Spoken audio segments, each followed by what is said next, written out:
आमदार इचलकरंजीमध्ये आला, सांगितलं पाण्याचा प्रश्न आम्ही सोडवणार. अरे तुमचे हात बांधलेले का आतापर्यंत तुमचा प्रश्न सोडवला?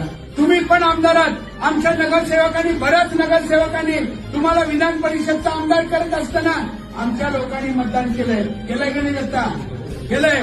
तुम्ही मतदान केलंय, बऱ्याच लोकांनी तुम्हाला सहकार्य केलंय. तुम्ही चावीची खुंटी तर बसवलाय काय तुम्ही इचलकरंजीमध्ये तुमच्या निधीमधनं? मी या परिसरामध्ये पाण्याचं स्कीम आणली मुख्यमंत्री साहेबांच्या हस्ते. आपलं फिल्टर हाऊस शिवतीर्थ ते उत्तम प्रकाश चित्रमंदिर बसणं पाण्याची पाईपलाईन सगळी बदलली. 22 MLD पाणी आता नवीन पंचगंगेतनं उचल होणार आणि पंचगंगा प्रवाहित राहिली तर आपल्याला चांगल्या पद्धतीचं कार्य गावामध्ये पाण्याचा प्रश्न सुटेल. 3 पाण्याच्या टाक्या लोकार्पण सोहळा झाला. साधारण 80 लाख लिटर अतिरिक्त पाण्याचा साठा आपल्या इचलकरंजीमध्ये होऊ शकतो.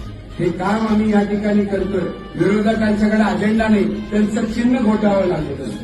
नवीन नाव, अरे नवीन नाव घेऊन तुम्ही या लोकांची फसवणूक करू शकत नाही.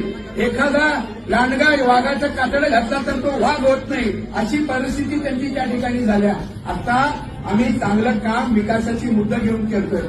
माझं काम बघितलंय, माझ्याबरोबर ही टीम लागणार आहे.